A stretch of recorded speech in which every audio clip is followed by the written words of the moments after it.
Welcome to social post. నేను Nihal. So నార్మల్గా ఒక ఎర్నింగ్ పర్సన్, ఒక ఫ్యామిలీలో ఒక ఫ్యామిలీ వాళ్ళ భార్య పిల్లలు అండ్ వాళ్ళ ఎర్నింగ్ పర్సన్ ఉన్నారు. సో ఆయన టర్మ్ ఇన్సూరెన్స్ తీసుకోవడం జరిగింది. అన్ఫార్చునేట్లీ సహజ మరణం చాలామందికి జరుగుతుంది. సో అన్ఫార్చునేట్లీ వాళ్ళ ఇంట్లో కూడా అలాగే సహజ మరణం జరిగింది. సో వాళ్ళకి టర్మ్ ఇన్సూరెన్స్ భాగంగా ఒక 2 crores అంటూ వాళ్ళకి రావడం జరిగింది. ఈ 2 crores అనేది ఆ ఫ్యామిలీ ఎలా స్పెండ్ చేయాలి, అసెట్స్ ఎలా బిల్డ్ చేయాలి, ఎక్కడెక్కడ ఇన్వెస్ట్మెంట్స్ చేయాలి, దీని గురించి మాట్లాడడానికి సర్టిఫైడ్ వెల్త్ మేనేజర్ రేవంత్ చల్మల్ల గారు ఉన్నారు. ఒకసారి సార్తో మనం మాట్లాడదాం. Hello sir, welcome to social post. Hello అండి. సార్, ఇప్పుడు ఒక ఎర్నింగ్ పర్సన్ ఉన్నారు, ఒక ఫ్యామిలీలో వైఫ్ అండ్ హస్బెండ్, ఒక బాబు ఉన్నాడు.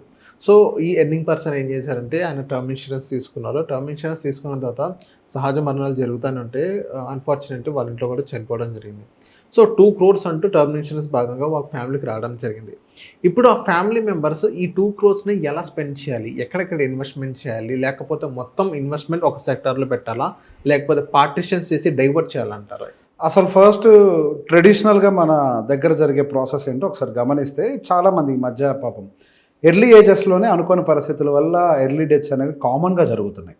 చిన్న వయసులోనే 35, 40 సంవత్సరాలు, 45 సంవత్సరాలకి ఇవి చాలా కామన్గా జరుగుతున్నాయి. కానీ ఇక్కడ చాలా సాడ్ రియాలిటీ ఏంటి అని అంటే, ఒక్కసారి ఎర్నింగ్ పర్సన్ చనిపోయిన తర్వాత చుట్టుపక్కల ఫ్యామిలీ వాళ్ళందరూ యూజువల్లీ ఇన్వాల్వ్ అవుతారు.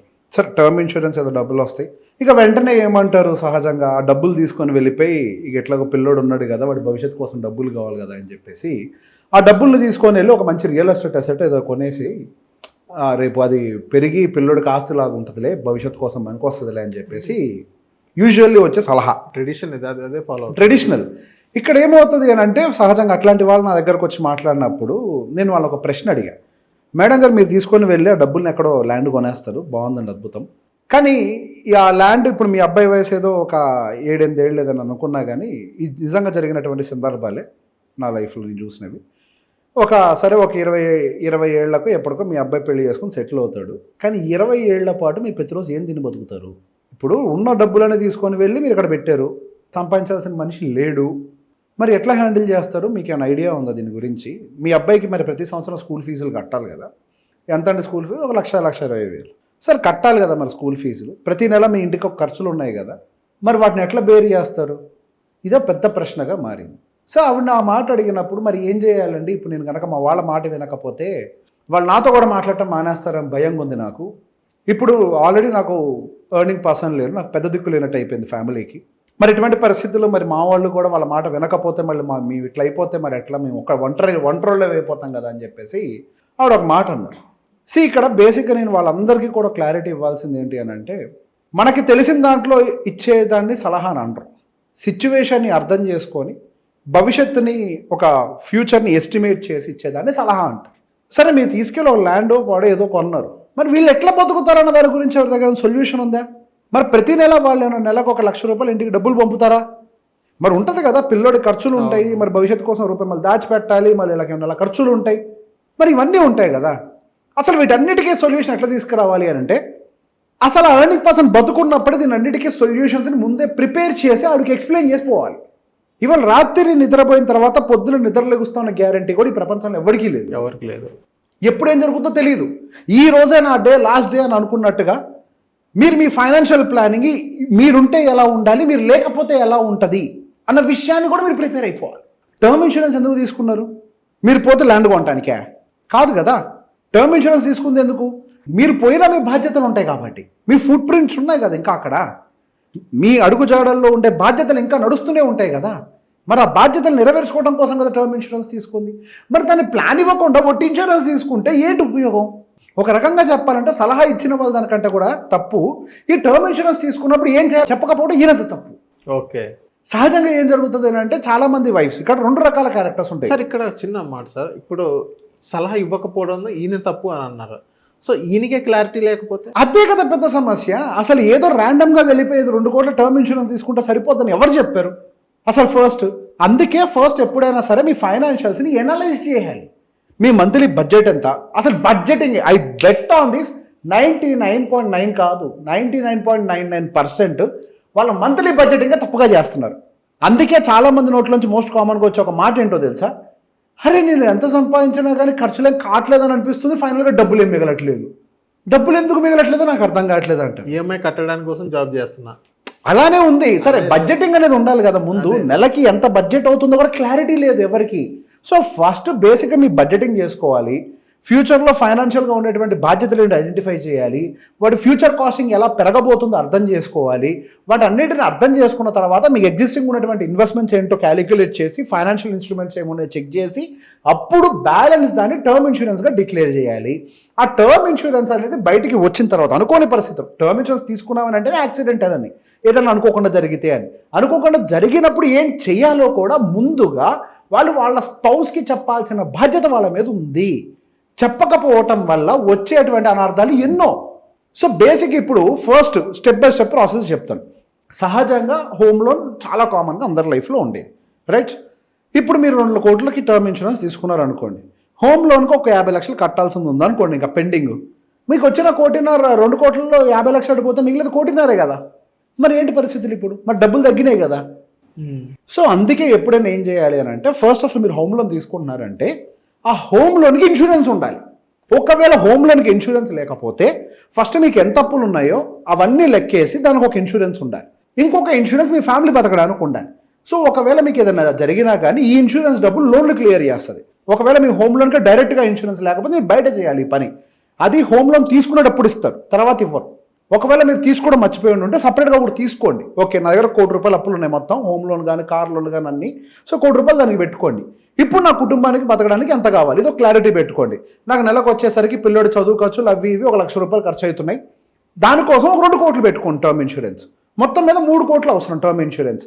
ఎందుకు? లోన్లు ఉన్నాయి ప్లస్ ఇది ఉంది. మీరు లోన్లను కన్సిడర్ చేయకుండా టర్మ్ ఇన్సూరెన్స్ 2 కోట్లు ఉన్నాయని అంటే మీకు ఏదైనా జరిగితే సగం డబ్బులు అటు పోతాయి, బతకడానికి డబ్బులు సరిపోవు. మళ్ళీ ఇప్పుడు పోయిన తర్వాత నువ్వు ప్రశాంతంగా ఉంటావు, ఏ గోల్ లేదు, you are rest in peace, అంతే, నువ్వు పీస్ఫుల్గా ఉంటావు.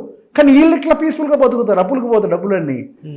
వీళ్ళు పీస్ఫుల్గా ఉండాలి అని అంటే ఇక్కడ క్లారిటీ ఉండాలి. సో టర్మ్ ఇన్సూరెన్స్లో ఎప్పుడైనా సరే లోన్స్కి ఒక కేటగిరీ పెట్టుకొని బతకడానికి ఒక కేటగిరీ పెట్టుకోవాలి. అండ్ నెక్స్ట్ తర్వాత ఒకవేళ ఏదైనా జరిగితే ఎలా సర్వైవ్ అవ్వాలో స్పౌస్కి ముందే ఇంటిమేట్ చేయాలి. పలానా చోట్ల మన పెట్టుబడులు ఉన్నాయి, నాకు ఇన్ని రకాల ఇన్సూరెన్సులు ఉన్నాయి, ఇన్ని రకాల పెట్టుబడులు ఉన్నాయని క్లారిటీ ఇవ్వాలి. ఆ క్లారిటీ ఇచ్చిన తర్వాత ఏదైనా జరిగితే ఇంత లంసమ్ అమౌంట్ వస్తుంది మనకి ఇన్సూరెన్స్ కింద, దాన్ని తీసుకొని వెళ్ళి నువ్వు భూములు కొనటం కాదు. ఇప్పుడు మీరు ప్రతి నెల బతకడానికి నెలకు 1 లక్ష రూపాయలు మనకు ఖర్చు అవుతుంది కదా, పిల్లల స్కూల్ ఫీజులు కానీ ఇవన్నీ. సో 1 లక్ష రూపాయలు రావాలి కాబట్టి ఏదో ఒక మ్యూచువల్ ఫండ్లోనే డబ్బులు పెట్టుకుని SWP పెట్టుకోవటమో, లేకపోతే నెలకు 1 లక్ష రూపాయలు రెంట్ వచ్చేటువంటి ఏమన్నా ప్రాపర్టీస్ ఉంటే అవి కొంటామో, ఏదో ఒకటి చేయాలి. నేను మ్యూచువల్ ఫండ్ అనేది నేను ఫేవరబుల్గా చెప్పట్లేదు. ఐదర్ వన్, నెలకు 1 లక్ష రావాలి. ఆ 1 లక్ష ఎక్కడి నుంచి వస్తుందో చూసి నువ్వు అక్కడ పెట్టుబడులు పెట్టాలి. ఈ లోపల ఏదైనా మంచి ఆపర్చునిటీ ఉంటే నేను కూడా ఐడెంటిఫై చేయడానికి ట్రై చేస్తా, లేకపోతే నువ్వు ఈ విధానంలోనే ఆలోచించాలి. అంతేగాని డబ్బులు తీసుకొని వెళ్ళి నీ మళ్ళీ ఇంకొక లైఫ్ ఇన్సూరెన్స్ వాటిల్లో, అంటే ఇన్సూరెన్స్ వాటిల్లో డబ్బులు ఇంత పెడితే పిల్లడి చదువులకి ఇంత ఇస్తాం, ఇట్లాంటి వాటిల్లో పెడితే నీకు డబ్బులు సరిపోవు, మీరు ప్రతి నెల ఖర్చులు మేనేజ్ చేయలేరు. అవి అనుకోవద్దు, పొరపాటున నేను పోతే ఖర్చులు ఇంటికి తగ్గుతాయేమో అని. నేను పోతే తగ్గేది ఇంట్లో గుప్పుడు బియ్యం ఖర్చే. ఏం తింటాడు ఒక మనిషి ఖర్చు? మిగతా ఏంటంటే కామన్ కదా, ఇంటి రెంట్ తగ్గదు, కరెంటు బిల్లు తగ్గదు, స్కూల్ ఫీజులు తగ్గవు, బట్టలు తగ్గవు, ఏం తగ్గుద్ది? మహా అయితే ఒక్కడేసుకునే జత బట్టలు గుప్పెడు బియ్యం వాడిపోతే. ప్రాక్టికల్లీ అంతే కదా, ఒక మనిషి జీవితం విలువ ఎంత అంటే ఇంతే. కానీ మిగతా బాధ్యతలు అన్ని తీరాలి అంటే నీకు ప్రతి నెల ఇంత డబ్బులు ఇన్కమ్ నెట్ ఇంటికి రావాలి. కాబట్టి నువ్వు ఈ విధానంలో దీన్ని ఎగ్జిక్యూట్ చేయాలి అని నువ్వు ఉంచాలి. లేదు నీకు ఒక మంచి అడ్వైజర్ ఆల్రెడీ ముందే తెలుసుంటే ఆ అడ్వైజర్ దగ్గరికి పలానా వాడి దగ్గరికి వెళ్ళు, వాళ్ళకి ఆల్రెడీ క్లారిటీ ఉంది ఏం జరిగితే ఏం చేయాలో, ఈ ఈ ప్లాన్ ఎట్లా ఇంప్లిమెంట్ చేయాలో వాళ్ళ దగ్గరికి పోయినా చెప్పాలి. Either one should happen.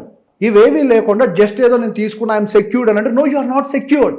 Insurance తీసుకుంటే సెక్యూర్డ్ అని ఎవరు చెప్పారు? ఈ మధ్య ఇంకొక కేసు విన్నా నేను.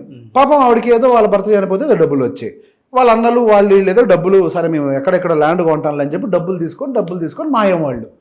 ఆమె ఇళ్లలో పని చేయడానికి పోతుంది. ఇప్పుడు డబ్బులు, ఇన్సూరెన్స్ డబ్బులు డబ్బు ఎంత సార్? దాదాపు 1 కోటి రూపాయలు పోయి ఉంటాయి. 1 కోటి రూపాయలు దాకా ఇళ్లలో పనికి పోతున్నాము. చదువు లేదు, డబ్బులు వచ్చాయి, వాళ్ళ అన్నలు నమ్మింది, డబ్బులు ఇచ్చింది, డబ్బులు పోయినాయి. వాళ్ళు కనీసం నెల ఖర్చులకి డబ్బులు ఇయ్యరు, వాళ్ళని చూసుకోరు, రోడ్డున పడ్డారు కుటుంబం అంతా. ఇక్కడ తప్పు మోసం చేసిన అన్నలది కాదు, మోసపోయిన భార్యది కూడా కాదు.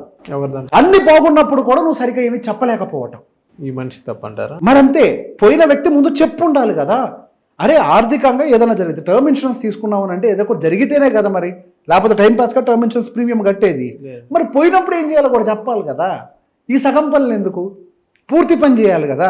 ఒకవేళ ఏమైనా జరిగితే ఇట్లా చేయాలి అని ప్రతి నెల ఇట్లా డబ్బులు కొద్ది తీసుకొని ఖర్చులు పెట్టుకోండి, పైన డబ్బులు అని మిగిలితే పిల్లడి ఖర్చులకు పెట్టుకోండి, ఇట్లాంటి ఒక ప్లాన్ ఎగ్జిక్యూషన్ ఉండాలి కదా.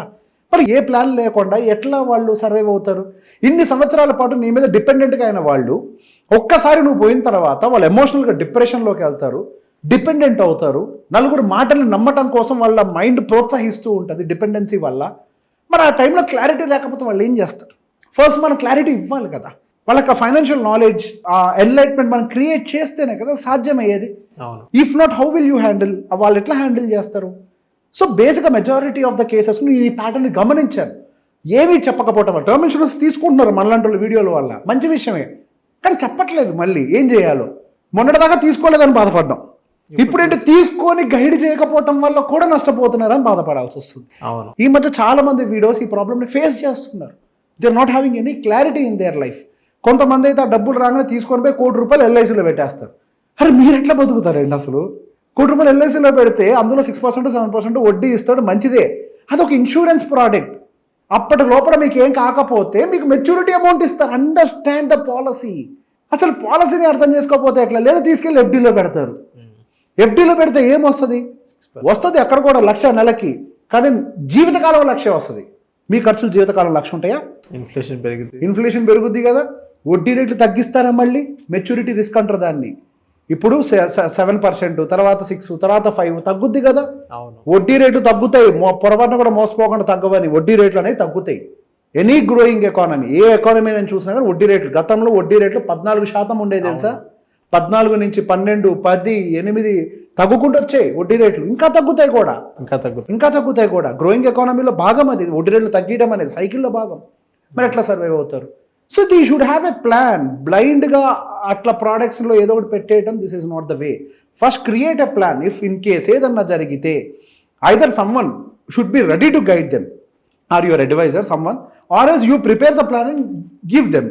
ఇట్లా జరిగితే ఇట్లా చెయ్యి అని ఏదో ఒకటి ఉండాలి. ఇన్సూరెన్స్ ఒక్కటి తీసుకుంటే ఇన్సూర్డ్ కాదు, ఇన్సూరెన్స్ ప్లస్ ప్లాన్, అదే actual insured. Okay. So thank you sir మా సోషల్ పోస్ట్ వచ్చినందుకు. Most welcome.